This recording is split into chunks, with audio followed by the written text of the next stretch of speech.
Dimanche 13 mars, deuxième dimanche de Carême. L'évangile du jour est commenté par l'abbé Marc Bourguin, curé de l'ensemble paroissial de la Calmette. Jésus prend avec lui 3 de ses disciples pour que toute parole soit confirmée par 2 ou 3 témoins, comme le demandaient les Écritures. Pierre, pour qu'il entende le Père confirmer par son témoignage celui qu'il avait rendu lui-même à la divinité du Christ, et parce qu'il devait recevoir les clés du royaume. Jacques, parce que le premier de tous les apôtres, il devait donner sa vie pour Jésus-Christ, et Jean, comme l'interprète le plus pur des secrets divins, et parce que le Sauveur devait lui confier sa mère. Le Seigneur est transfiguré devant ses disciples. Cette transfiguration est la manifestation devant ses disciples de ce que Jésus est véritablement, c'est-à-dire Dieu né de Dieu, lumière né de la lumière, vrai Dieu né du vrai Dieu. En même temps, Moïse et Élie se tiennent comme des serviteurs près du Seigneur dans sa gloire. Ils représentent la loi et les prophètes, dont le Christ est l'accomplissement en son incarnation. Et ils montrent que le Seigneur du Nouveau Testament est le même que celui de l'Ancien.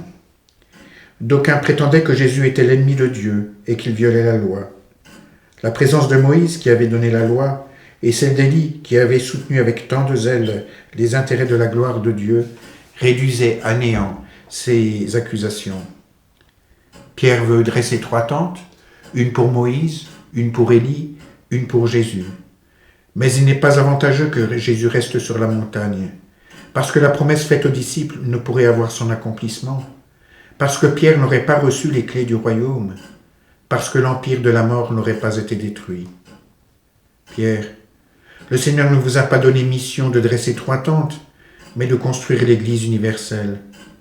Ce sont vos disciples qui accompliront votre désir en construisant une tente pour le Christ, aussi bien que pour ses serviteurs. N'était-il pas dans la bonté comme dans la justice de Dieu de ne pas restreindre le fruit de l'incarnation à ceux qui étaient sur la montagne avec Jésus, mais de l'étendre à tous ceux qui embrasseraient la foi, ce qui ne devait s'accomplir que par les souffrances de sa passion et par sa croix? Alors que Saint Pierre parlait encore de dresser 3 tentes, le Seigneur se construit une tente qui n'est pas faite de main d'homme, et il y entre avec Moïse et Élie. Il parlait encore lorsqu'une nuée se forma et les enveloppa. Le Sauveur montre ainsi qu'il n'est pas inférieur à son Père, car de même que dans l'Ancien Testament nous lisons que Dieu habitait dans une nuée, ainsi le Seigneur est enveloppé d'une nuée, non plus ténébreuse, mais éclatante. C'est qu'en effet les obscurités de la loi et des prophètes étaient dissipées. Cette nuée qui enveloppe Jésus, Moïse et Élie figure le repos de la demeure éternelle. Celui-ci est mon Fils, celui que j'ai choisi, écoutez-le.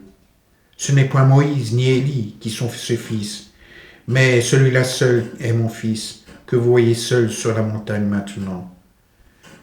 La voix du Père dit, celui-ci est mon Fils, et non pas un de mes fils, parce que Jésus est Fils de Dieu en vérité et par nature, ce que nous sommes par grâce baptismale et par ressemblance avec lui. Dieu le Père nous commande d'obéir à ce Fils par ses paroles. Écoutez-le.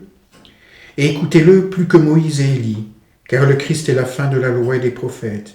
Il en est leur accomplissement. Les disciples gardèrent le silence ces jours-là et ne rapportèrent à personne rien de ce qu'ils avaient vu, parce que Jésus ne veut pas qu'on fasse connaître avant sa passion ces glorieuses manifestations, car le peuple aurait été scandalisé de voir crucifié celui que Dieu avait ainsi glorifié.